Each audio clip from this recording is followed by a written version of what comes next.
If you really care about Jimin, then why did you let him leave alone that night? Suga stood in the middle of the nearly dark practice room, his voice cold but heavy with emotion. Jungkook stared back at him, his jaw tightening. Don't talk like you know everything. Jimin, standing several steps behind them, immediately fell silent. The only sound was the rain pounding against the windows of the empty practice building. Suga turned toward Jimin, then looked back at Jungkook. I don't need to know everything. I only know that he was hurt, and all of you pretended not to see it. Jungkook clenched his fists. But what none of them knew was that Jimin had been hiding one secret that even Suga had never heard about. So, what really happened that night? And why was Jimin so afraid of Suga discovering the truth? If you were in Jimin's position, would you tell them the truth?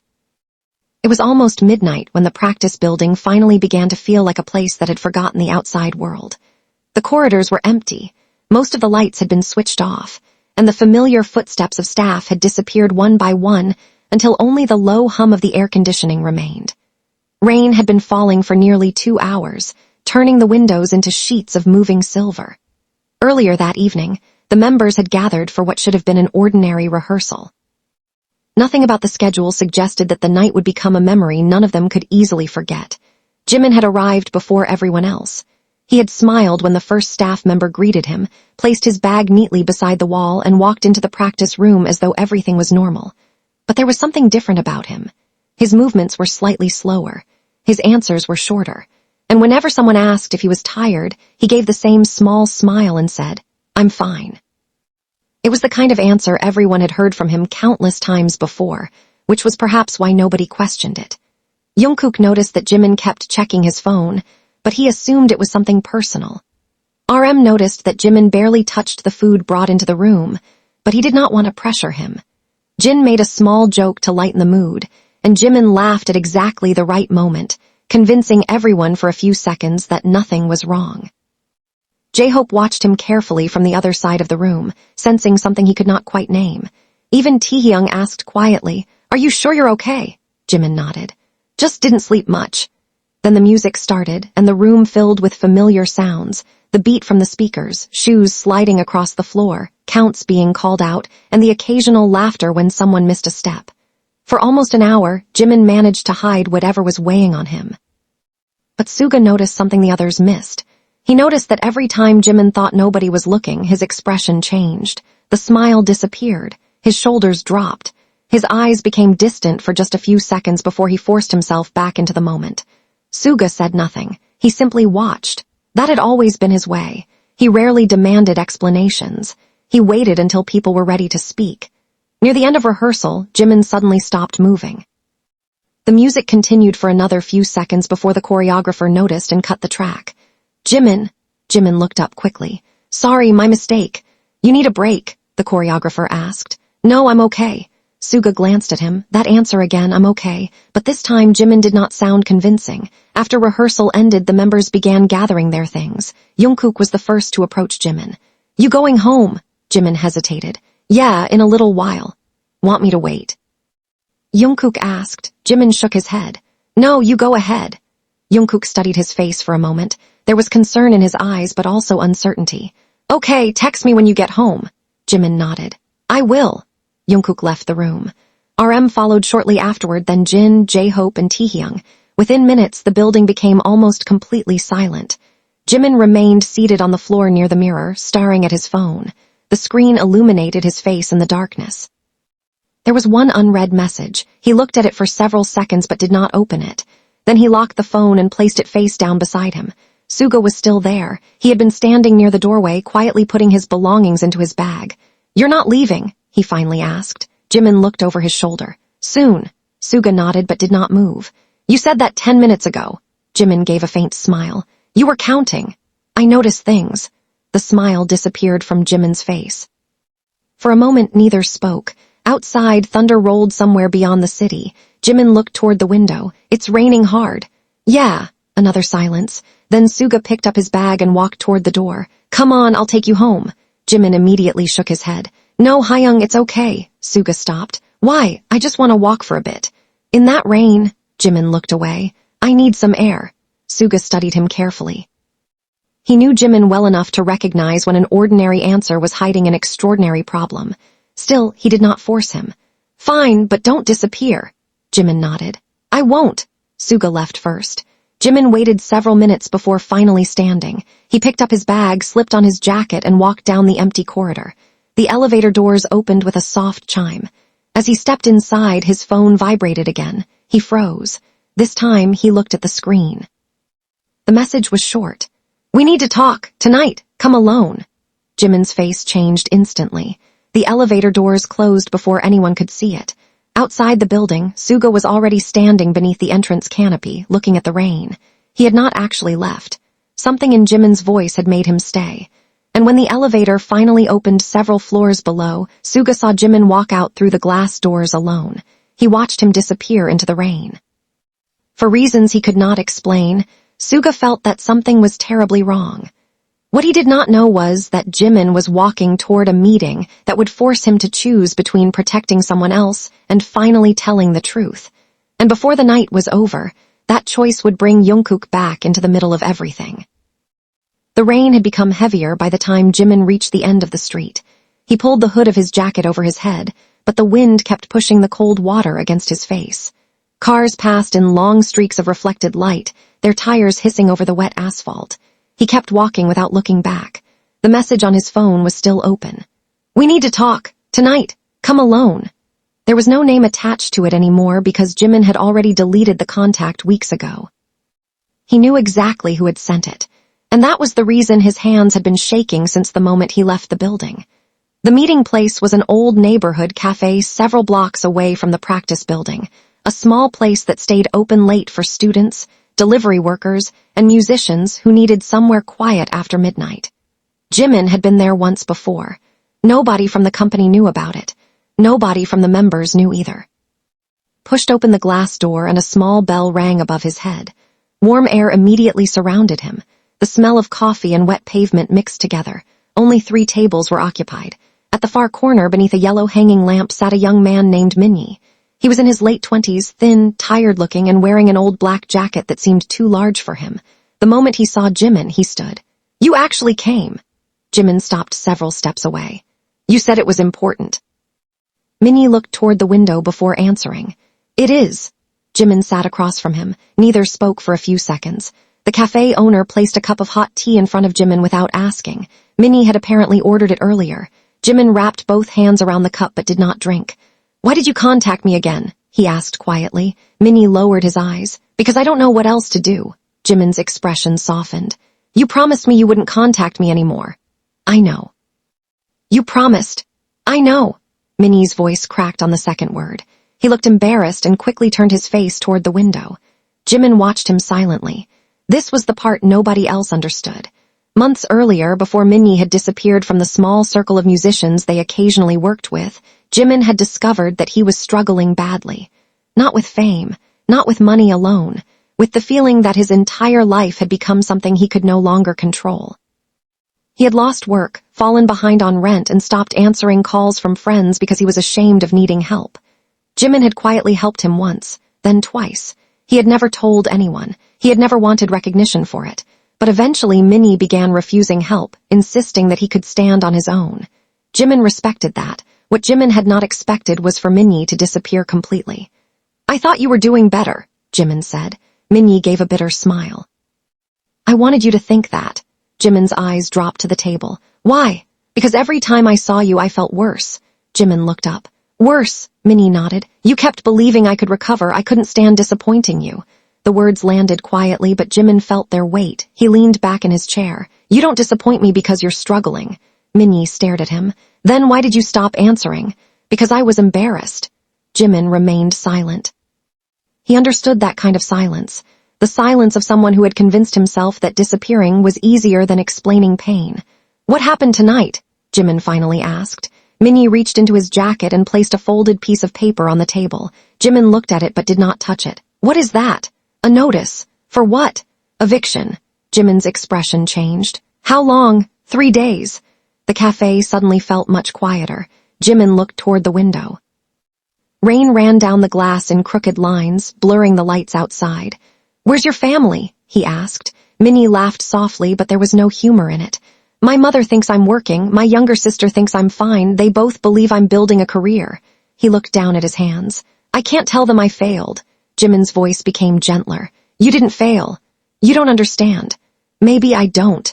Jimin paused. But I know what it feels like to be surrounded by people and still feel completely alone. Minnie looked at him for a long moment. Jimin could see tears gathering in his eyes. That's why I called you, Minnie whispered. I didn't call because I wanted money. Jimin waited.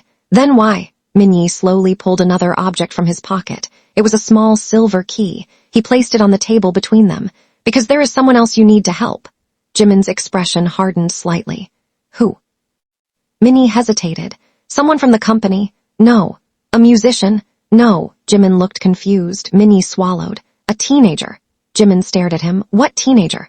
Her name is Hana. He paused. She's 17. She plays piano at a community center near my old neighborhood. Her father passed away last year. Her mother works nights. She was accepted into a music program, but she is about to lose her place because she can't afford the fees. Jimin slowly looked at the key. What does this have to do with you? Everything. Minnie's voice became barely audible. She was the reason I kept going. Jimin's eyes softened. And now, Minnie looked toward the door. Now she thinks I abandoned her too. Jimin understood the real reason for the meeting. Minnie wasn't asking him to save himself. He was asking him to help someone he believed he had failed. Why didn't you tell me this before? Jimin asked. Because I knew what you would do. What would I do? You'd try to fix everything. Jimin almost smiled. Maybe I would. Minnie shook his head. That's exactly what scares me. Jimin looked at him carefully. Helping someone isn't always fixing them. Minnie said nothing. Sometimes, Jimin continued, it's just reminding them they're not alone. For the first time that night, Minnie looked directly into his eyes, but before he could answer, Jimin's phone vibrated on the table. He glanced down, 3 missed calls, all from Jungkook. Jimin's expression immediately changed. Minnie noticed. You should answer. I can't. Why? Jimin looked at the screen. Because if he knows where I am, he'll come here. Minnie frowned. Is that bad? Jimin hesitated. I don't know. At that exact moment across the city, Jungkook was standing inside the nearly empty practice building, staring at the last message he had sent Jimin. He had tried calling again, but there was no answer. He had returned because he had forgotten something in the practice room. But now something else was bothering him. Earlier that evening, he had seen Jimin talking quietly with Suga near the elevator. He had assumed it was nothing. Now Jimin was gone, Suga was gone, and neither of them had answered his calls. Jungkook picked up his jacket. He was not angry yet. He was worried. But worry has a strange way of becoming anger when a person feels shut out. He walked toward the exit and stopped when he noticed something on the floor near the elevator. It was a small folded receipt from the cafe where Jimin was sitting. Jungkook picked it up. His eyes moved over the name of the place. Then his phone rang. It was Suga. Where are you? Suga asked. At the building. Where's Jimin? There was a pause. I don't know. Jungkook looked at the receipt in his hand. I think you do. Suga's voice changed immediately. What do you mean? He left here alone. You stayed behind. You knew something was wrong. Jungkook, why didn't you tell me? Suga fell silent. Jungkook's frustration finally surfaced. You always do this. You decide you can handle everything yourself, and then you expect everyone else to just trust you. Suga's voice remained controlled. Don't turn this into something it isn't. Then tell me what it is. Another silence. Suga knew he could not tell Jungkook about Minnie. Not yet. He did not even know the whole story himself. But he knew one thing. Jimin had left that building carrying a burden that was too heavy for one person. And for the first time, Suga began to wonder whether staying silent to protect Jimin might actually hurt him more. Meanwhile, Jimin stood outside the cafe, staring at the rain. Minnie remained inside, waiting for an answer. Jimin finally looked at the silver key in his palm. He had come to help someone else. But now he realized that his decision could pull the people he loved into a conflict they had never asked to be part of. And somewhere behind him, unseen through the rain, a familiar figure had just stepped out of a car. Jungkook had found him. Jungkook stood beneath the awning across the street, rainwater dripping from the edge of his hair as he watched Jimin from a distance. For several seconds he did not move. He had expected to find Jimin alone. Instead, there was another man standing inside the cafe, speaking to him with an urgency Jungkook could not understand. Through the glass, Jimin looked different. Not frightened exactly, but exhausted. His shoulders were tense, his hands remained close to his body, and every few seconds he glanced toward the door as though expecting something to happen. Jungkook's first instinct was to walk inside. His second was to leave. He chose neither. He simply watched. Inside, Jimin had already noticed the silhouette across the street. The moment he recognized Jungkook, his stomach tightened. "He's here," Jimin whispered. Minnie turned toward the window. "Who?" "Jungkook." Minnie looked confused. "Is that bad?" Jimin shook his head. "No, he's just worried." "Then let him in." Jimin hesitated. "It's complicated." Minnie gave him a tired smile. "Everything seems complicated tonight." Jimin looked down at the silver key. He knew the night was moving beyond his control. He stood and walked toward the entrance. When the door opened, the cold air rushed inside. Jungkook looked at him. Neither spoke. Then Jungkook crossed the street. "Why didn't you answer?" His voice was not angry yet. It was hurt. Jimin lowered his eyes. "I needed some time. You disappeared without telling anyone.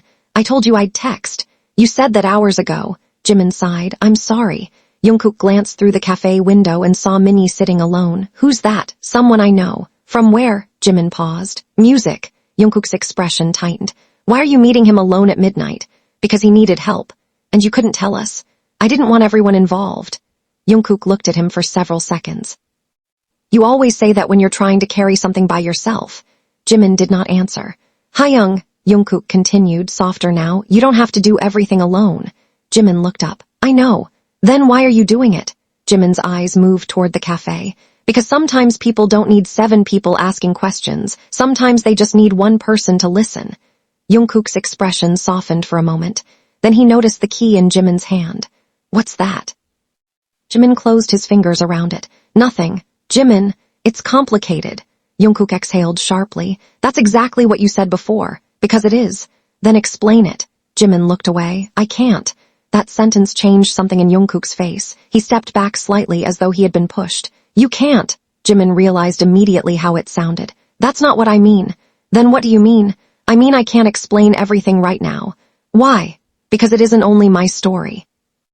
Jungkook stared at him. "So you're protecting someone?" Jimin remained silent. "And you're hiding it from us." "I'm not hiding anything." Jungkook gave a small, frustrated laugh. "You disappeared in the middle of the night, you're meeting someone secretly, you're carrying a key I don't know anything about, and you're telling me you're not hiding anything." Jimin's voice became firmer. "I'm trying to help someone." "Then let us help." "No." The word came out faster than Jimin intended. Jungkook froze. Jimin immediately regretted it. "I didn't mean." "You did." Jungkook turned away. "You really think we're incapable of helping you?" "That's not what I think." "Then what?" Jimin had no answer. The rain continued falling between them. Finally, Jimin said quietly, "I think if you know everything, you'll blame yourself." Jungkook turned back. "Why would I blame myself?" Jimin looked at him, but he could not say it. He could not tell Jungkook that Minnie had once asked about him. He could not explain that the teenager named Hana had been inspired by Jungkook's music. He could not reveal that the reason Minnie had become involved in this situation was partly because he had tried to create a small performance program after seeing how much music had changed Jimin's life. The story was too tangled. Too many people were connected to it. Jungkook stepped closer. "Jimin, look at me." Jimin slowly raised his eyes. "If I've done something wrong, tell me." "You haven't." "Then why are you acting like I have?" Jimin's lips parted, but no answer came. At that moment, the cafe door opened behind them. Minnie stepped outside. "Jimin." Jungkook turned toward him. Minnie immediately stopped. He looked uncomfortable. Jimin walked between them. "It's okay." Jungkook stared at Minnie. "Who are you?" Minnie hesitated. "I'm Minnie." "And what do you need from Jimin?" Minnie glanced at Jimin. "I need him to meet someone tomorrow." Jungkook's eyes narrowed. "Who?" "A girl named Hana." "Why?" "Because she's about to lose the only opportunity she has to study music."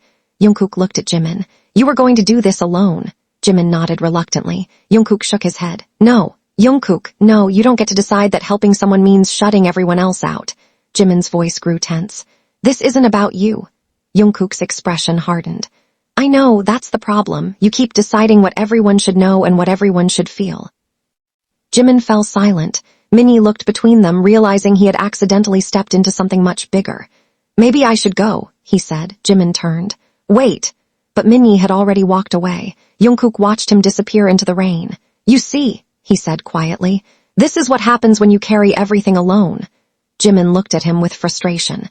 "And what exactly do you want me to do? Call everyone? Tell them every detail?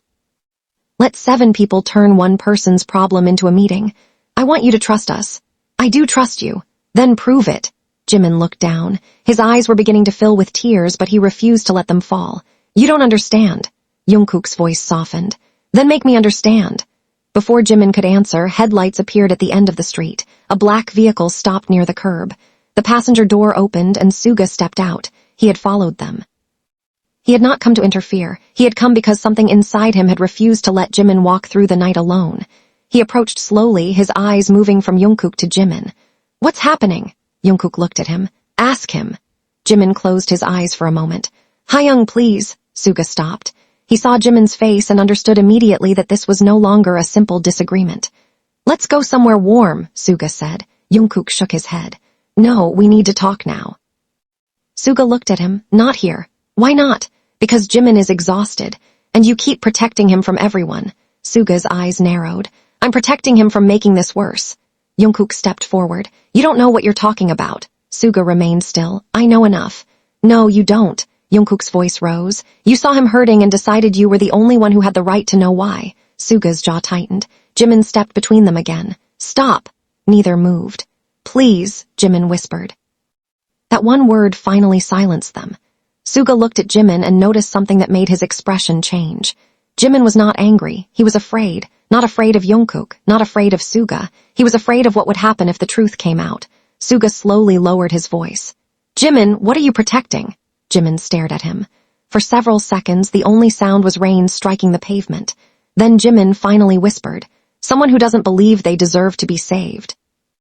Jungkook looked away. Suga's expression softened. But before he could respond, Jimin's phone rang. It was Minnie. Jimin answered immediately. Hello. There was silence on the other end. Then Minnie spoke in a trembling voice. Jimin, she's gone. Jimin's face went pale. What? Hana left home. Jimin's grip tightened around the phone. When? An hour ago. Where is she? I don't know. Jimin looked at Suga and Jungkook. The argument suddenly seemed meaningless.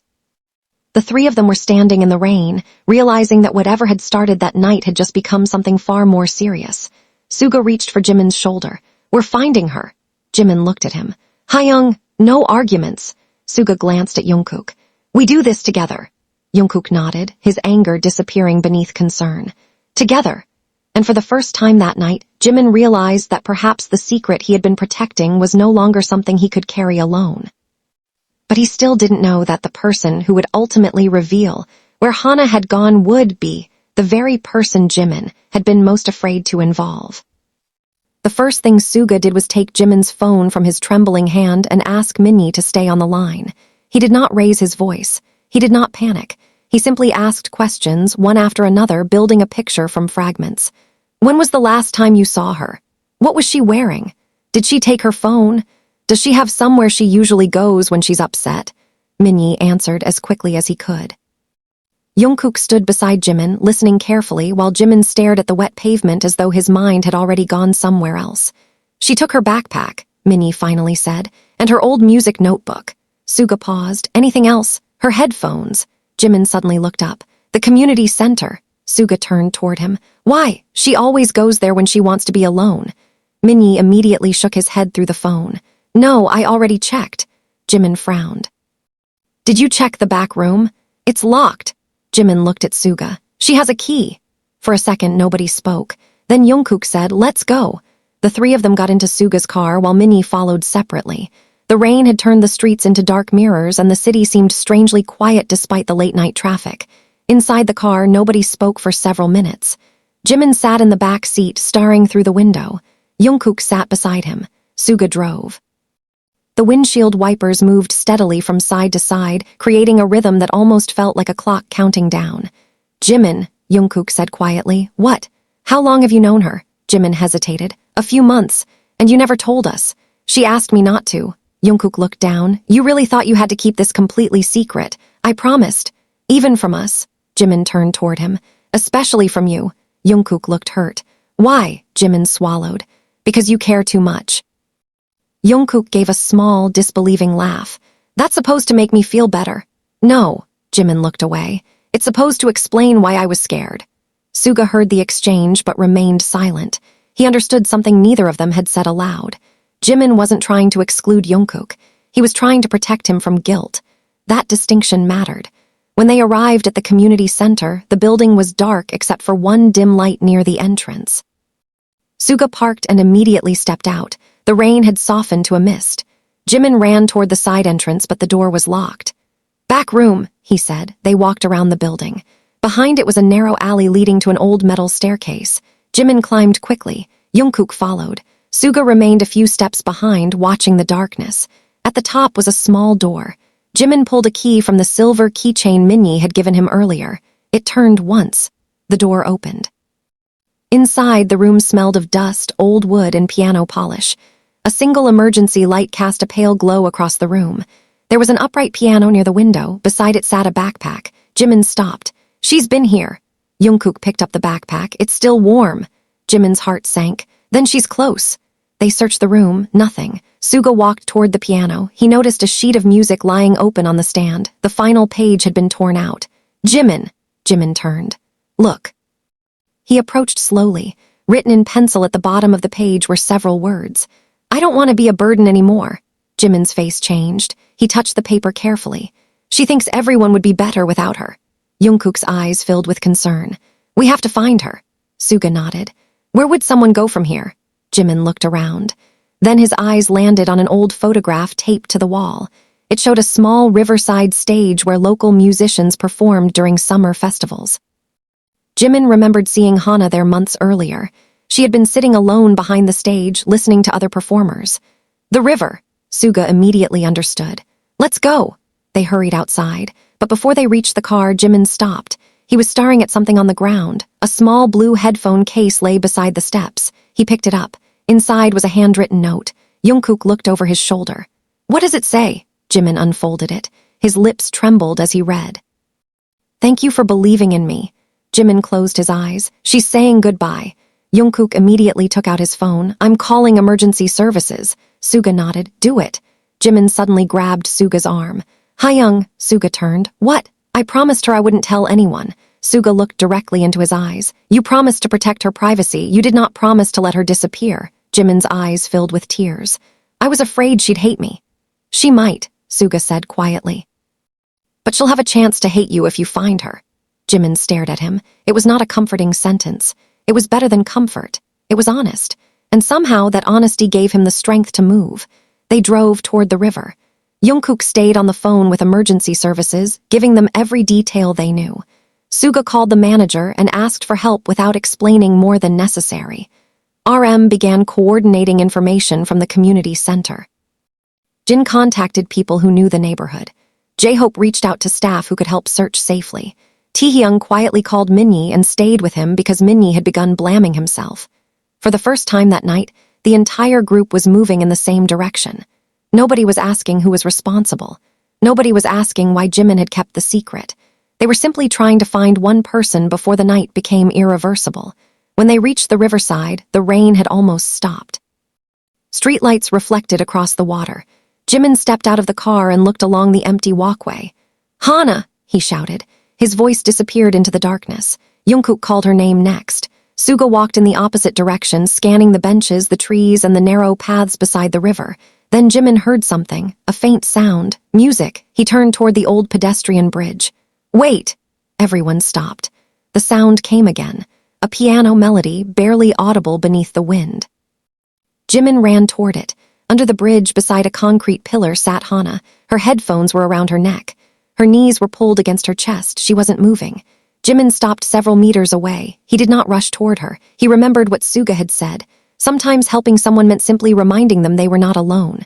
"Hana," Jimin said softly. She looked up. Her eyes were swollen from crying. "You shouldn't have come." Jimin remained where he was. "I know." "I told you not to tell anyone." "I didn't." Hana looked confused. Jimin glanced back at Jungkook and Suga.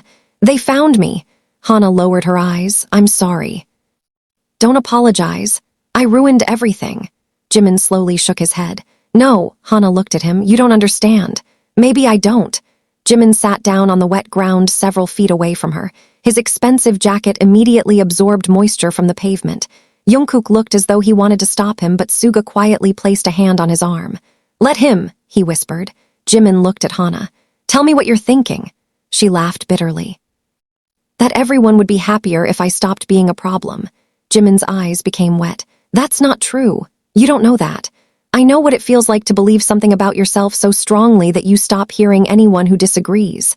Hana stared at him. Did you ever feel that way? Jimin looked down for a moment. There were times when I thought I had to be perfect to deserve the people around me. Hana's expression softened. And what happened? I learned that being loved isn't the same as being perfect. Behind them, Jungkook lowered his head. Suga watched Jimin carefully. The words were not only for Hana. They were also a confession Jimin had never intended to make. Hana wiped her eyes. I don't want my mother to know I failed. Then tell her you're struggling. She'll be disappointed. Maybe she'll be scared. Jimin paused. But she'll still be your mother. Hana looked toward the river. What if I can't fix my life? Jimin answered quietly. Then don't fix your whole life tonight. She looked at him. What? Just get through tonight. Jimin smiled faintly. Tomorrow can be tomorrow. Hana's lips trembled. Then she began crying again. Jimin did not move closer until she nodded. When he finally sat beside her, he did not hug her immediately. He simply stayed. Jungkook eventually sat on her other side. Suga remained standing nearby, giving them space. After several minutes, Hana whispered, I'm sorry. Jungkook shook his head. You don't need to apologize for needing help. Hana looked at him. Why did you come? Jungkook glanced at Jimin. Because he matters to me. Jimin looked away, embarrassed. Suga quietly added, and because you matter too. Those words finally broke the tension. Hana covered her face with both hands and cried. Jimin looked toward Suga. Their eyes met. There was an understanding between them now. Suga had seen what Jimin had been trying to protect. And Jimin had finally understood that asking for help did not mean failing someone. It meant allowing others to carry part of the weight. But then Jungkook stood and turned toward Suga. Hyung, can we talk? Suga nodded. They walked several steps away. Jungkook's voice was low. I was wrong earlier. Suga looked at him. About what? I thought you were keeping me out because you didn't trust me. Suga remained silent. But you were protecting him. Suga shook his head. Not exactly. Then what? Suga looked toward Jimin. I was protecting his choice. Jungkook frowned. What's the difference? If I force him to tell me something before he's ready, I'm not helping him, I'm controlling him. Jungkook thought about that. And I did the same thing. Suga nodded. A little. Jungkook sighed. I'm still angry. You can be. At you. If you need to be. Jungkook looked at him. You're not angry with me. Suga gave a faint smile. I was. Why? Because you made Jimin feel like he had to choose between us. Jungkook lowered his eyes. I didn't mean to. I know. Suga paused. That's why we're talking. For the first time that night, Jungkook smiled faintly. Then Jimin called them. Hyung. They turned. Jimin was standing with Hana, who was now surrounded by members of the emergency response team and a community worker. Jimin looked exhausted but relieved. He walked towards Suga and Jungkook. Thank you. Jungkook shook his head. Don't thank us. Suga looked at Jimin. Just promise me one thing. What? Next time you're carrying something this heavy, don't wait until it breaks you. Jimin looked at him for a long moment. I promise. Suga nodded, but the night had not completely ended.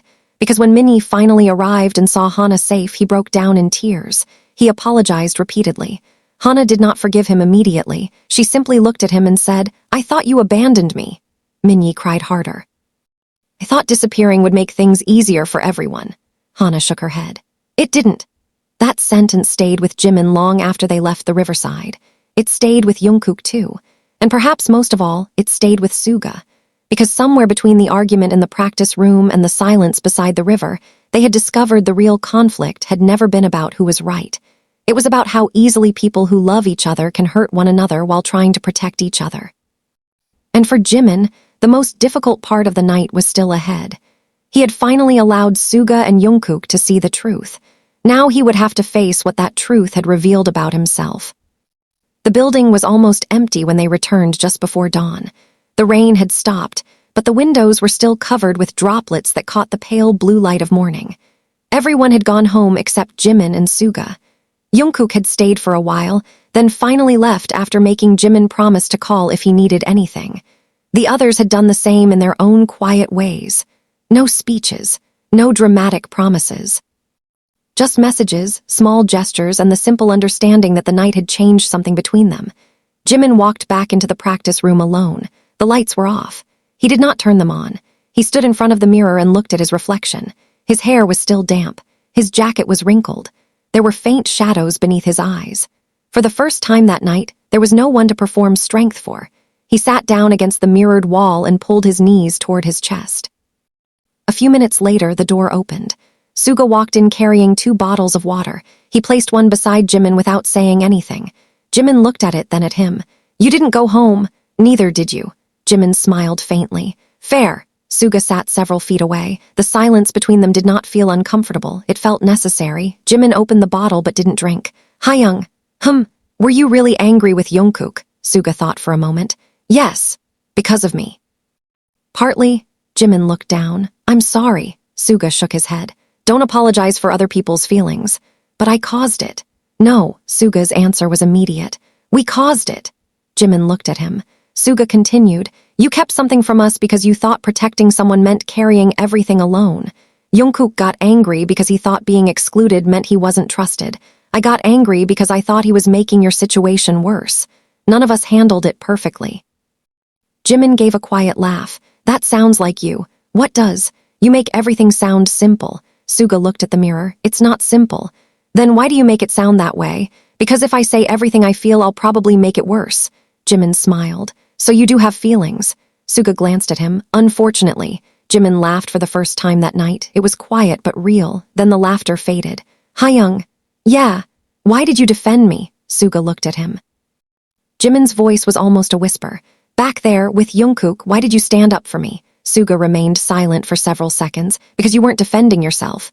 Jimin lowered his eyes. "I didn't know how." "I know. Was I wrong?" "About what?" "About keeping it secret." Suga leaned back against the wall. "Not completely." Jimin looked surprised. "Really? You had a reason, you made a promise, you were trying to respect someone else's privacy." He paused. "But you forgot that protecting someone doesn't mean sacrificing yourself." Jimin's eyes became wet. "I thought if I told everyone, people would start looking at Hana differently." "Maybe. And I didn't want that. I know. I didn't want her to become a story." Suga nodded. "That's why you were careful." Jimin looked down at his hands. "I was scared too." Suga waited.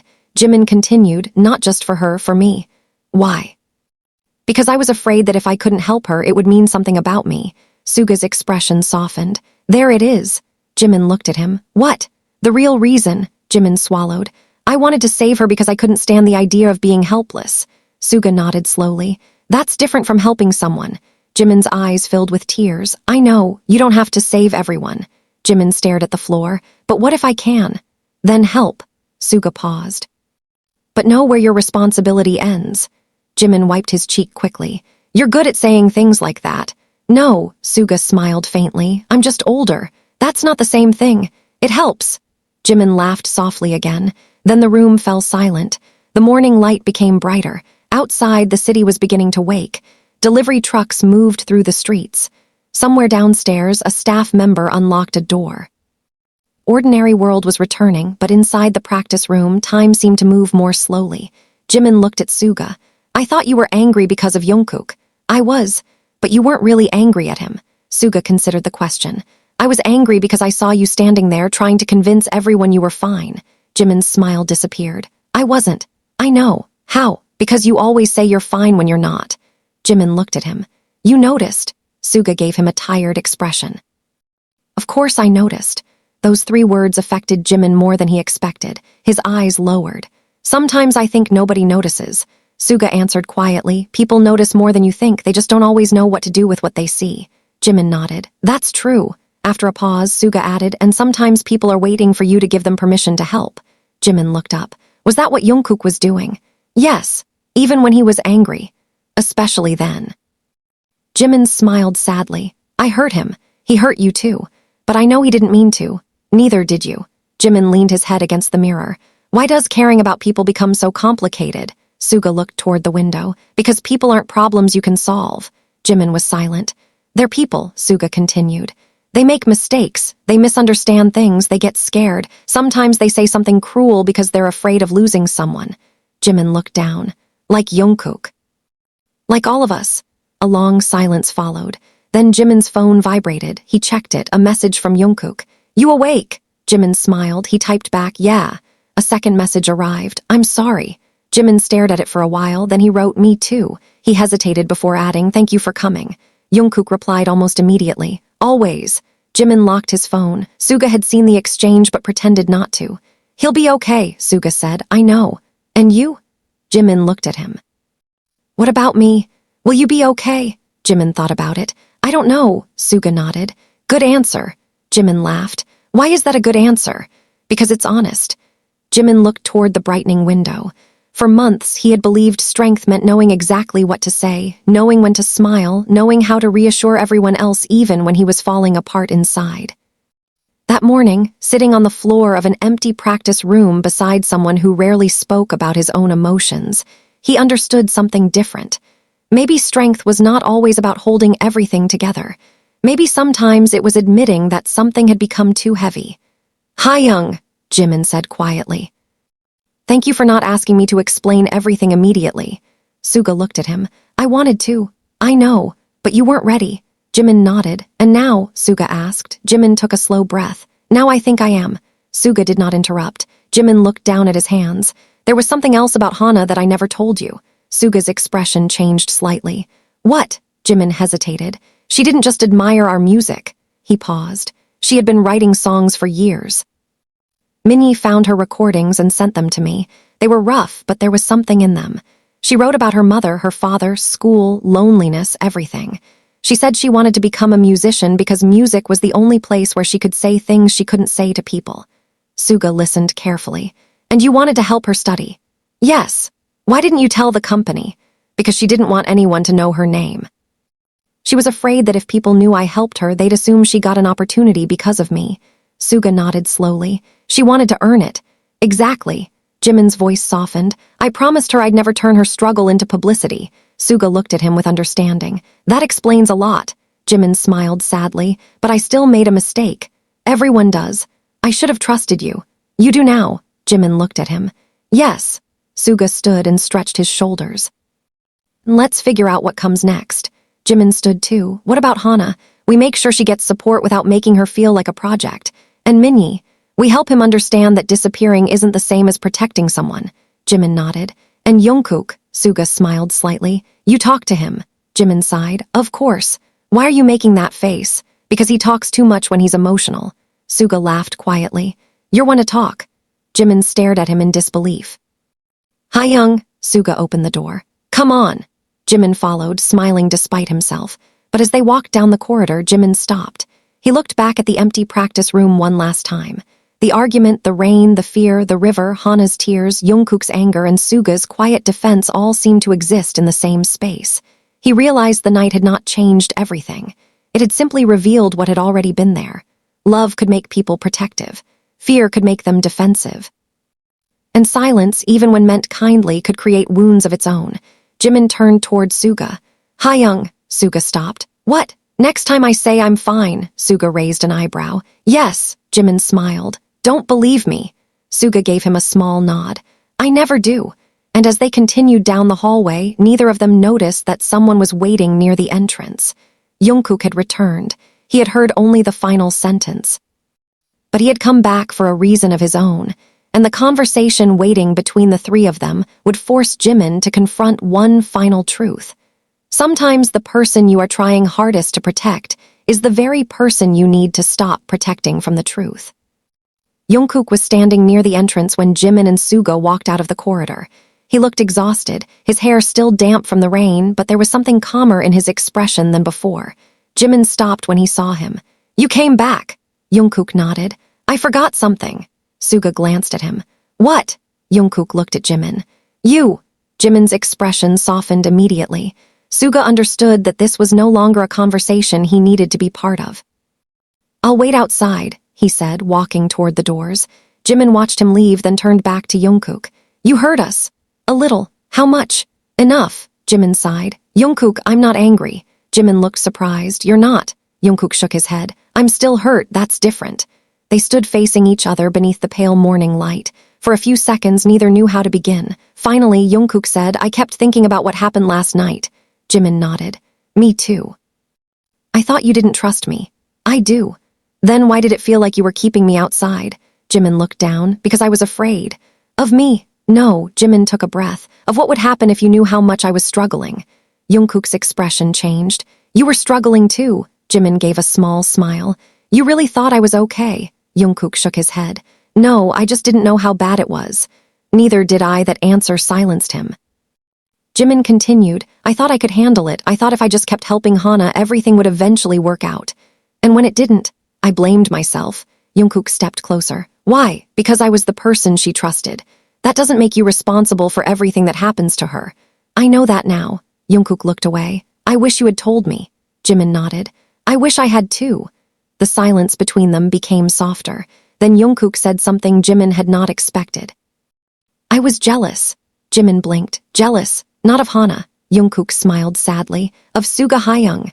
Jimin stared at him. What? Because he knew something was wrong before I did. Jimin almost laughed, but Jungkook's expression remained serious. When I saw him defending you, I thought maybe you trusted him more. Jimin's smile disappeared. Jungkook, that's not true. I know. He took a breath. But when you're scared of losing someone, you start comparing yourself to everyone around them. Jimin looked at him for several seconds, then he stepped closer and gently touched Jungkook's arm. You didn't lose me. Jungkook's eyes became wet. I know, and you don't have to compete with him. Jimin glanced toward the entrance where Suga was waiting. He protects me differently than you do. Jungkook gave a small laugh through the emotion. How do I protect you? Jimin smiled. You annoy me until I talk. Jungkook laughed. That's fair. And Suga Hyung waits until I'm ready. That's also fair. Jimin's eyes softened. Both matter. Jungkook nodded. Okay. For a moment, the conflict seemed to disappear, but then Jimin's phone vibrated. It was a message from Minnie. Jimin opened it. His face changed. What? Jungkook asked. Jimin read the message again. Hana's mother wants to meet me. Jungkook frowned. Why? She knows what happened. Does she know you helped? I don't know. Jimin stared at the screen. She says she wants to thank me. Jungkook smiled faintly. Then go. Jimin shook his head. I'm scared. Of what? That she'll think I made things worse. Jungkook looked at him. Maybe she will. Jimin stared at him. That's not helpful. Jungkook smiled. I'm serious. Maybe she'll be angry. Maybe she'll ask questions you can't answer, but you can't control what she feels. Jimin looked down. You're starting to sound like Suga. I've been listening. They both laughed quietly. Later that morning, Jimin and Jungkook arrived at the community center with Suga. Staff had prepared a small private room where Hana's mother, Mrs. Lee, was waiting. She looked exhausted. Her coat was still wet from the rain. When she saw Jimin, she stood immediately. For several seconds, she simply looked at him. Then she bowed deeply. Thank you. Jimin quickly stepped forward. Please don't. She raised her head. I don't know what I would have done if she hadn't been found. Jimin's eyes lowered. I only stayed with her. That's enough. Mrs. Lee sat down. Her hands were trembling. Hana didn't tell me everything. She said she was afraid I would be disappointed. Jimin sat across from her. She loves you. Mrs. Lee closed her eyes. I know, I just wish she knew that I don't need her to succeed to love her. Jimin looked at Suga. Suga gave him a small nod. Then tell her, Jimin said. Mrs. Lee began crying quietly. I thought working more would give her a better life. I didn't realize she was watching me disappear too. The room became silent. Jimin realized then that Hana's struggle was not the story of one person. It was a chain of people who had been trying to protect each other without knowing how to speak honestly. Minnie had disappeared because he thought he was a burden. Hana had disappeared because she thought she was disappointing her mother. Her mother had worked herself exhausted because she believed sacrifice was the same as love. Jimin had kept everything secret because he believed protecting others meant carrying their pain alone. Jungkook had become angry because he believed being excluded meant he was not trusted.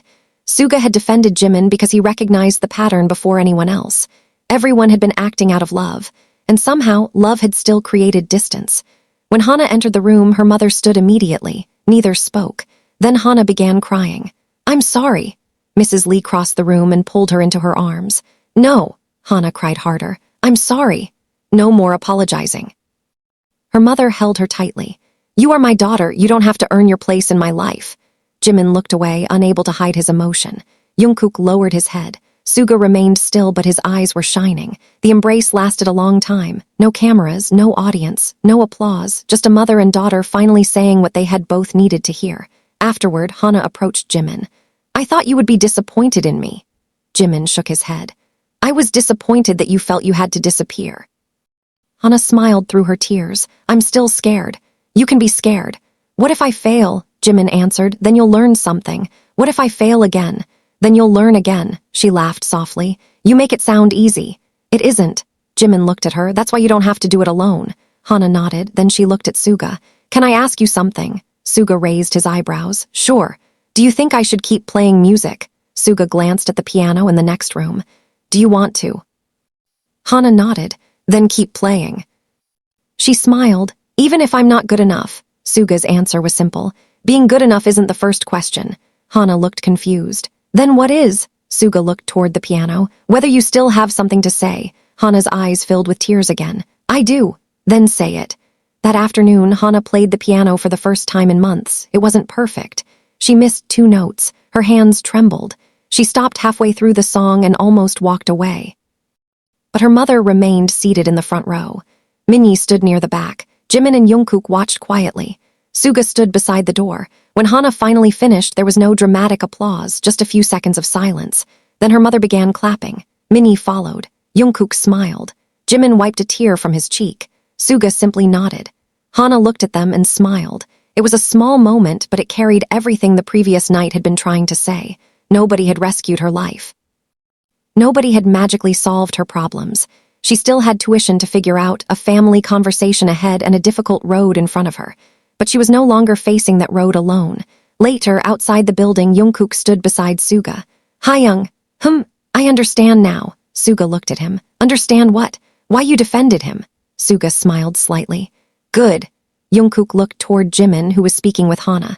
But I'm still going to argue with you sometimes. I expect you to, Jungkook laughed, and I'll still annoy Jimin. Definitely. Jimin turned around. I can hear you. Jungkook laughed louder. Suga shook his head. For the first time since the previous night, the 3 of them stood together without tension. But Jimin still had one thing left to say. He walked toward Suga. Hyung, yeah, you said I shouldn't carry everything alone. I did. Jimin looked at Jungkook, then back at Suga. Then I want you both to remember something too. What? Jimin smiled. You don't have to protect me from each other. Suga looked at Jungkook. Jungkook looked at Suga. Neither spoke. Then Jungkook extended his hand.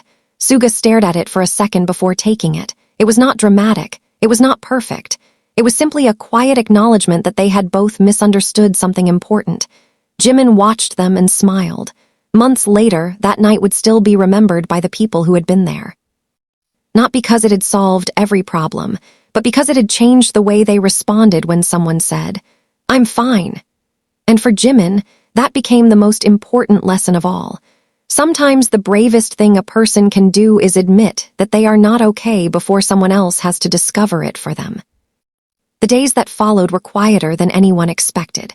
There were no dramatic announcements, no public explanations, and no attempt to turn what had happened into something larger than it was. For Jimin, that silence was important. He had spent the entire night learning that some stories did not belong to an audience. They belonged to the people who had lived them. Hana returned home with her mother. Minnie began rebuilding the parts of his life he had abandoned. Jungkook stopped asking Jimin whether he was really okay and started asking a different question. Do you want company? It was a small change, but Jimin noticed it immediately. Suga changed too, although he would never admit it. He became slightly more direct whenever he saw Jimin pushing himself too hard. Instead of quietly watching from across the room, he would simply say, enough, sit down. Sometimes Jimin would complain. Sometimes he would laugh, but he always listened. One afternoon, several days after the incident, the members were gathered in the studio when Jimin suddenly placed a cup of coffee in front of Suga. Suga looked at it. What's this? A thank you. For what? Everything. Suga stared at the cup. You don't have to thank me. I know, Jimin smiled. That's why I'm doing it. Across the room, Jungkook overheard them and laughed. Hyung, he bought you coffee. You have to accept it. Suga looked at him. Nobody asked you. I'm helping. You're making it worse. Jimin laughed. The tension that had once existed between them had disappeared almost completely, replaced by something more mature. They had learned that closeness did not mean never fighting. It meant knowing how to return after the fight. Meanwhile, Hana's situation did not magically become easy. Her mother still struggled financially. The music program still required tuition. Minnie still had debts to resolve. But people around them began helping in ways that did not strip them of their dignity. A local teacher offered Hana extra lessons. The community center allowed her to use the piano after hours. Minnie found part-time work and began paying back what he owed. Jimin deliberately stayed in the background.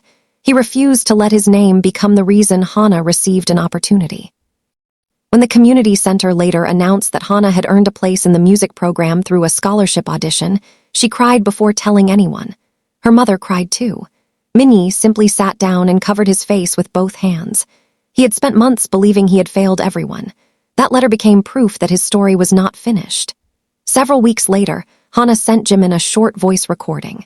She was playing the same unfinished melody from the night they found her. But this time, the final section was different. She had completed it herself.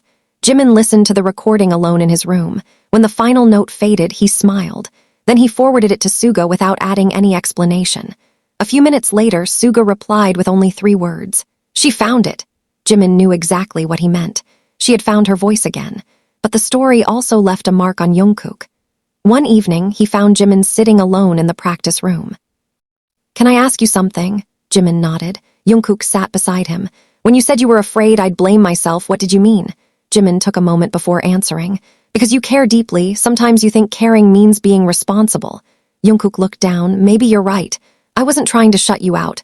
I know. I was trying to protect you." Jungkook smiled. "And I was trying to protect you."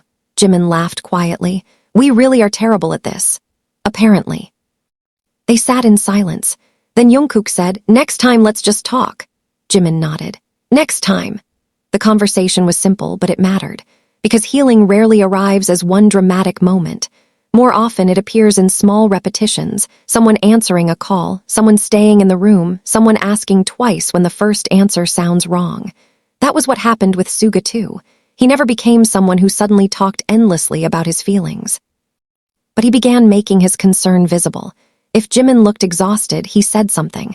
If Jungkook became too frustrated, he reminded him to slow down. If either of them tried to turn a personal problem into something they could solve alone, Suga noticed. One evening, Jungkook jokingly complained, "Hayoung, you're becoming a therapist." Suga looked at him without expression. "I'm becoming tired of you." Jimin burst out laughing. The laughter echoed through the room. And perhaps that was the most realistic consequence of everything they had experienced. They did not become perfect. They simply became more aware. The incident also changed the way the staff approached difficult situations. Managers began reminding everyone that asking for privacy did not mean refusing support. The team created quieter channels for personal concerns so that nobody felt forced to explain themselves publicly. It was not a dramatic institutional transformation. It was simply a collection of small changes prompted by one night when several people realized how easily silence could be mistaken for strength. Even Army, without knowing the private details, eventually noticed something subtle. Fans began commenting on small moments, Jimin looking more relaxed around the members, Suga quietly checking on him during rehearsals, Jungkook sitting beside him during long waiting periods. People interpreted those moments in different ways. Some noticed the closeness. Others simply saw friends being friends. Nobody outside that circle knew the full story, and that was exactly how Jimin wanted it. The most meaningful part of what happened was never meant to become public knowledge. It belonged to Hana, her mother, Minnie, and the people who had stood beside them when the night became frightening. Months passed. Hana continued studying music. Minnie found stable work and slowly rebuilt his confidence. Mrs. Lee began making more time for her daughter, even when it meant turning down extra shifts. Their lives remained imperfect, but they were moving forward. One afternoon, Hana returned to the community center and placed a handwritten sheet of music on the piano. At the top, she had written a title, "Not Alone." She did not send it to Jimin immediately. She waited until she had finished the entire piece. Then she recorded herself playing it and sent it. Jimin listened late at night. When the song ended, he called Suga. "Did you hear it?" "Yes. What do you think?" Suga was silent for a moment. "She has something to say." Jimin smiled. "That's what you told her." "I know. You're proud. Don't make it weird." Jimin laughed. "Too late." A few minutes later, Jungkook joined the call. "What are you two talking about?" Jimin told him about Hana's song. Jungkook listened to the recording. When it ended, he said quietly, "She sounds different." Jimin nodded. "She is." There was a long silence. Then Jungkook said, "So are you." Jimin looked at the phone. "What do you mean? You don't say you're fine as much anymore." Jimin smiled. "Maybe because you don't believe me." "Exactly." Suga laughed softly in the background. It was a small exchange, almost forgettable. But it captured the change better than any grand speech could have. Jimin had stopped hiding every difficult emotion behind a smile. Jungkook had stopped interpreting silence as rejection. Suga had stopped assuming that quiet observation was enough. They had learned to speak before assumptions became wounds. And perhaps that was the real aftermath of the night in the rain. Nothing about their lives had become easier. They still had demanding schedules, difficult days, exhaustion, misunderstandings, and moments when words failed them. But now, when one of them became unusually quiet, someone noticed. When one of them said, "I'm fine," another person might simply sit nearby without forcing an explanation. Sometimes that was all the help a person needed. 1 year after the incident, Jimin returned to the community center quietly. There were no cameras and no announcement. Hana was practicing in the corner. She looked up and smiled. "You came." "I said I would." She played the song she had written. When she finished, Jimin applauded softly. "It's beautiful," Hana smiled. "I almost gave up." "I know, but I remembered something you said." Jimin raised an eyebrow. "What? Tomorrow can be tomorrow." Jimin smiled. "You remembered that? I wrote it down." She pointed to the corner of the sheet. The words were there in small handwriting. Jimin looked at them for a long time. "I'm glad." Hana closed the piano lid. "You know what changed everything?" "What? You didn't save me." Jimin looked surprised. "I thought I did." Hana shook her head. "You stayed until I could save myself." Jimin's eyes became wet. He looked toward the piano and nodded slowly. "That's better." When he returned to the car that evening, Suga was waiting. Jimin opened the door and sat beside him. "How was it?" Suga asked. Jimin smiled. "She's doing well." "Good." They drove in silence for a few minutes. Then Jimin looked out the window and said, "Hyung, I think I finally understand what you meant." Suga glanced at him. "About what?" "You don't have to save people." Suga smiled faintly. "Took you long enough." Jimin laughed. Outside, the city moved around them, ordinary and indifferent, unaware that one quiet encounter had changed several lives. And somewhere inside that ordinary world, a young musician was writing another song, a mother was learning to listen, a man named Minyi was rebuilding his confidence, and 3 friends were carrying a lesson they would remember long after the details of that rainy night had faded. The conflict had ended, but its meaning had only begun to settle. Months passed, and the night that had once felt impossible to survive slowly became a memory spoken about only in quiet moments. There was no official record of it, no headline, no public statement explaining what had happened. To the outside world, nothing unusual had occurred. But inside the small circle of people who had been there, the night became a reference point, a moment they returned to whenever someone began carrying too much in silence. Hana continued studying music. Her first semester was difficult. She struggled with confidence, sometimes sitting alone after class because she was afraid her classmates were more talented than she was. But whenever those thoughts appeared, she remembered the riverside, the cold pavement, and the sentence Jimin had told her. "You don't have to fix your whole life tonight." She began writing those words at the top of difficult pages in her notebook. They became less like advice and more like a private reminder to herself. Minnie's life changed more slowly. He found steady work at a small recording studio and began helping young musicians who reminded him of himself. At first, he did it cautiously. He did not want to become the person who promised to rescue everyone. Instead, he listened. He learned that sometimes a person did not need money or solutions. Sometimes they needed someone to notice that they had stopped speaking. One evening, a young singer stayed behind after everyone else had left. She told Minnie she was thinking about quitting music. He did not tell her to keep going. He did not give her a speech. He simply asked, "Do you want me to listen?" She nodded, and Minnie sat beside her until the studio lights were turned off. He realized then that the greatest thing he had received from that difficult night was not help. It was a different understanding of what help actually meant. Jimin carried the lesson differently. His schedule remained demanding, but his relationship with his own emotions began to change. He became more comfortable admitting when he was tired. If something bothered him, he was more likely to say so before it became unbearable. It was not dramatic. There were still days when he smiled automatically and said, "I'm fine." But now, when Suga looked at him and raised an eyebrow, Jimin would sometimes laugh and correct himself. "Okay, I'm not fine." Suga would simply nod. "Better." Their conversations remained short, but they carried more honesty. Jungkook changed too. He became less afraid of difficult conversations. Instead of assuming what someone meant, he began asking. Sometimes the answers were uncomfortable. Sometimes they led to arguments, but arguments no longer frightened him as much. He understood that conflict did not automatically mean losing someone. Sometimes it meant finally telling the truth. One afternoon, the members were together when Jungkook noticed Jimin sitting unusually quietly. He walked over. "You okay?" Jimin looked up. "Yeah." Jungkook stared at him. Jimin smiled. "Actually, no," Jungkook laughed. "Progress." Suga looked over from across the room. "What happened?" Jimin shook his head. "Nothing serious, just tired." Suga nodded and returned to what he was doing. It was a tiny exchange, but it showed how much had changed. Nobody panicked. Nobody demanded an explanation. Nobody tried to solve something that didn't need solving. They simply acknowledged the truth and allowed it to exist. Hana eventually performed at a small community event. It was not a huge stage. There were no flashing lights or screaming crowds. There were perhaps 100 people sitting in folding chairs beneath a simple canopy. Her mother sat in the front row. Minnie stood at the back. Jimin did not attend in person because Hana had asked him not to.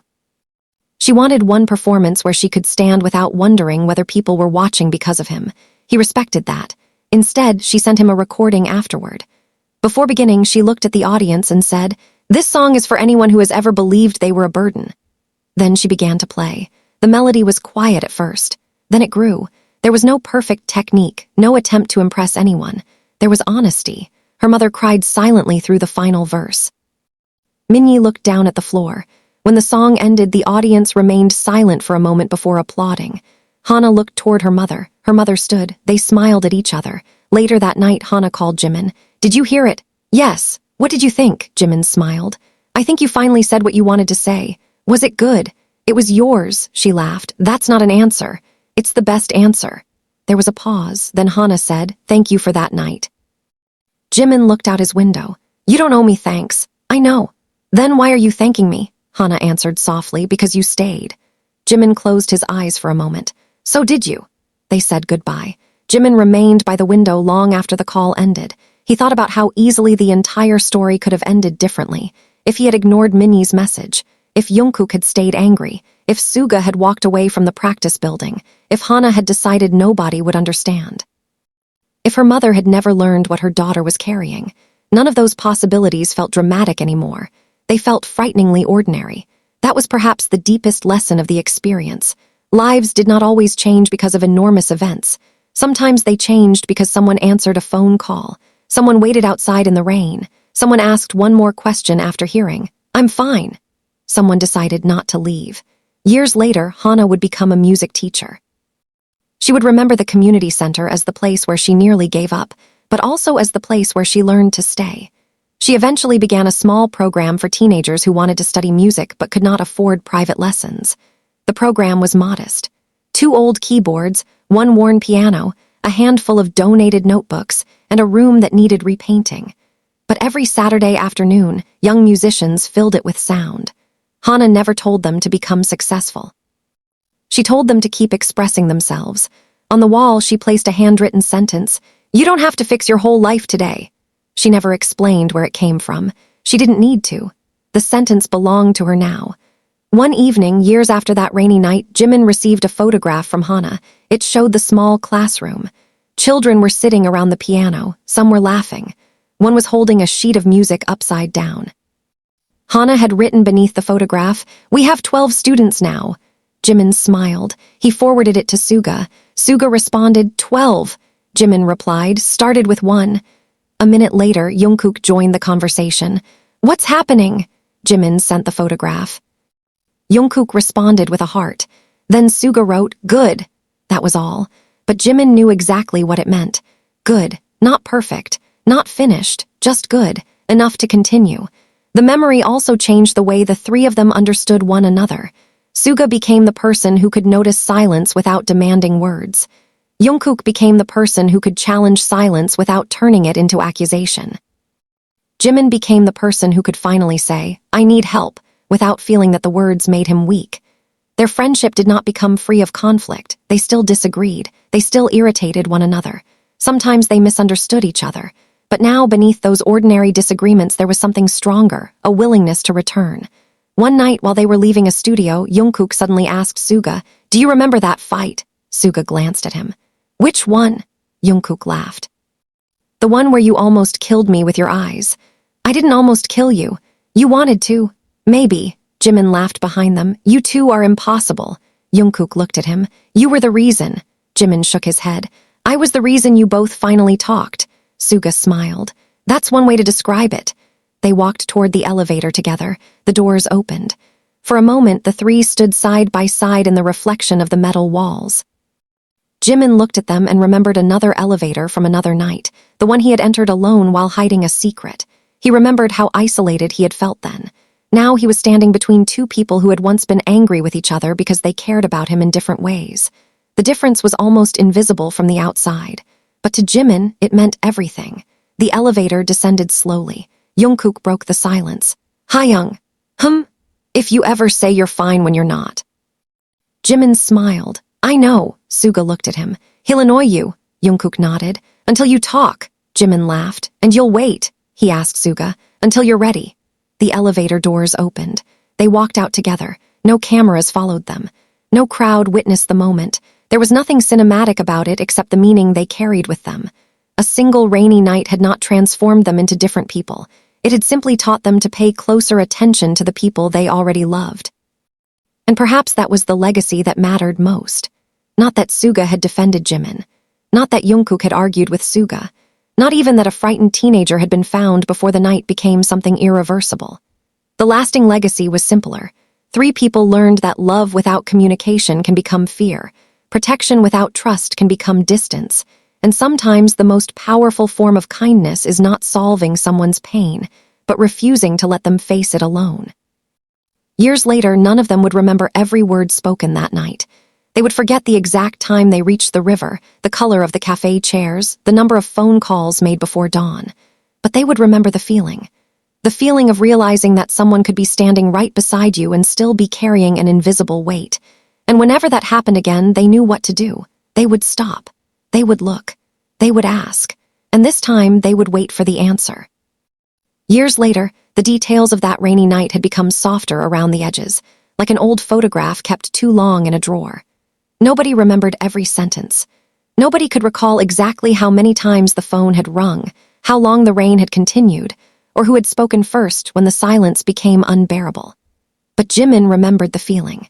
He remembered sitting beneath the bridge beside someone who believed disappearing would make life easier for everyone else. He remembered Jungkook standing nearby, afraid and angry because he cared, but did not know how to express it. And he remembered Suga, standing quietly in the rain, understanding that sometimes the person who appears strongest is simply the person who has become best at hiding how much they are carrying. That night never became a public story. It did not need to. Its meaning belonged to the people who lived through it. Hana eventually became a music teacher, and the small program she started at the community center grew slowly over the years. It never became famous. It never needed to.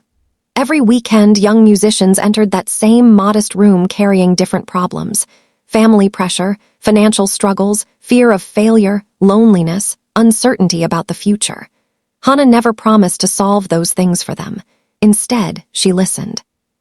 Sometimes she sat beside a student who could not play a single note because their hands were shaking.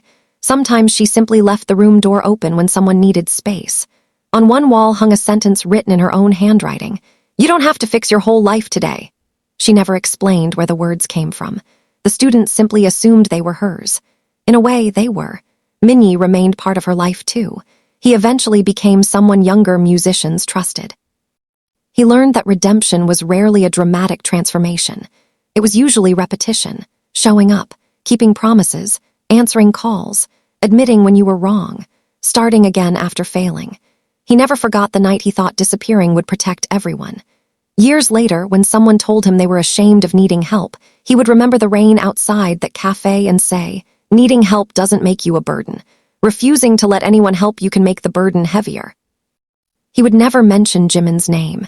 He understood that some lessons should be passed on without taking credit. Jimin carried the lesson in his own way.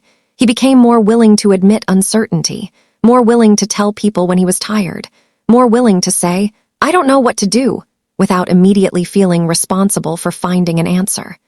There were still difficult days. There were still moments when old habits returned. Sometimes someone would ask if he was okay, and the automatic answer would still be, "I'm fine." But now there was often a second sentence. "Actually, give me a minute." That second sentence represented years of growth. Suga noticed it. Jungkook noticed it. The others noticed it too. They never made a celebration out of it. They simply accepted it as part of being close to someone. And perhaps that was the greatest change of all. They stopped treating vulnerability as an emergency. They learned that a person could be tired without falling apart, sad without needing to be rescued, confused without needing immediate answers. Sometimes the kindest thing was simply to remain nearby. One evening, long after the original incident, Jimin and Suga sat together in a quiet studio after everyone else had left. The room was almost dark except for the light above the mixing console. A soft instrumental track played through the speakers. Jimin leaned back in his chair. "Do you ever think about that night?" Suga asked without looking at him. Jimin smiled. "Sometimes. What do you remember?" Jimin thought for a moment. "The rain." Suga nodded. "Me too. And Jungkook being angry." "Definitely," Jimin laughed. "And you defending me." Suga looked at him. "I wasn't defending you because you were automatically right." Jimin smiled. "I know. I was defending you because you deserved the chance to explain yourself." Jimin became quiet. "That's what I remember most." Suga looked back toward the console. "What? That you didn't tell everyone I was right." Jimin's voice softened. "You just told them to listen." Suga nodded once. "Sometimes listening is more useful than choosing sides." Jimin looked down. "I think that's what I needed." A few seconds passed. Then Jimin said, "I used to think kindness meant taking someone's pain away." Suga shook his head. "It doesn't. I know. Sometimes you can't take it away. You can sit beside them." "Exactly."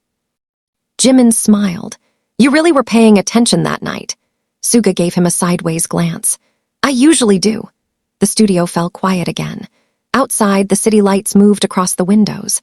Somewhere far away, people were going home, meeting friends, arguing with family, sitting alone, starting new jobs, ending relationships, worrying about money, wondering whether tomorrow would be better. Millions of lives were unfolding at the same time, each carrying stories that nobody else could see. That was what Jimin understood now. You never really know what another person is carrying. The person smiling across the room might be exhausted. The person who seems angry might actually be afraid. The person who keeps helping everyone else might secretly be waiting for someone to ask if they need help too. And sometimes, the difference between someone giving up and someone continuing is not a grand gesture. It is one person deciding to stay for another 5 minutes. One phone call answered. One door left open. One sentence spoken without judgment. One hand placed gently on a shoulder. One friend saying, "You don't have to explain everything right now. I'm here." The story of that night was never really about Suga choosing Jimin over Jungkook. It was never about proving who was right or who was wrong. It was about 3 people discovering that love can become complicated when fear speaks louder than trust. Suga defended Jimin because he saw that Jimin was too overwhelmed to defend himself.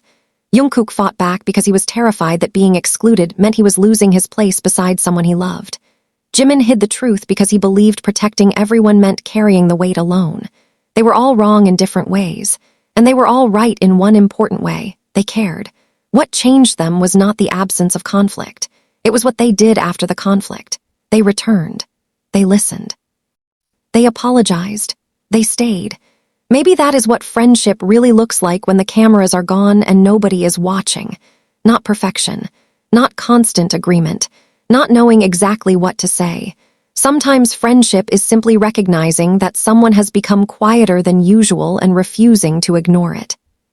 Sometimes family is the person who challenges you when you're pushing everyone away. Sometimes compassion is allowing someone to make their own choices while making sure they know they do not have to make them alone. And sometimes the strongest person in the room is not the one who raises their voice. It is the one who quietly notices that somebody else is hurting and chooses to stand beside them. Jimin once believed that helping someone meant carrying their burden until they could walk again. He learned that it was different. You can walk beside someone without carrying them. You can support them without taking away their strength. You can love someone without deciding what is best for them. Suga learned that protecting someone does not always mean speaking for them. Sometimes it means giving them enough space to find their own voice. Jungkook learned that being shut out does not always mean being unloved. Sometimes people hide things because they are scared, not because they don't trust you. Hana learned that asking for help does not erase independence.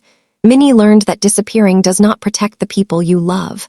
Her mother learned that providing for someone is only one form of love, and sometimes listening matters just as much. None of them walked away from that night unchanged, but none of them became perfect either. That is what made the lesson real. Healing did not erase fear. It simply taught them what to do when fear returned. So if there is one thing worth remembering from this fictional story, perhaps it is this. The next time someone tells you they are fine, don't assume they are lying. Don't assume they are telling the truth either. Look at them. Listen to their voice. Notice whether their silence feels different. And if you have the patience, ask one more time, not because you want a dramatic confession, but because sometimes people need permission to admit that they are struggling. Maybe they will tell you. Maybe they won't. Either way, let them know the door is open. Because we rarely know which conversation will become the one someone remembers years later. We rarely know which small act of patience will give another person enough strength to take the next step. And we rarely realize how much someone needed us simply to stay. In the end, Suga did not save Jimin. Jimin did not save Hana. Jungkook did not fix the conflict. None of them could. What they did was something quieter and perhaps more important. They refused to walk away when walking away would have been easier. And sometimes, in a world where everyone is rushing to give answers, that is the rarest kind of kindness. To stop, to listen, and to remain. So now I want to ask you directly, if you had been standing in that practice room when Suga confronted Jungkook, would you have defended Jimin, challenged Suga, or tried to understand Jungkook's side first? And more importantly, if someone you loved told you they were fine while everything about them suggested otherwise, would you ask one more time, or would you respect their silence? Tell me your answer. Because sometimes the way we respond to someone else's pain reveals more about us than we realize.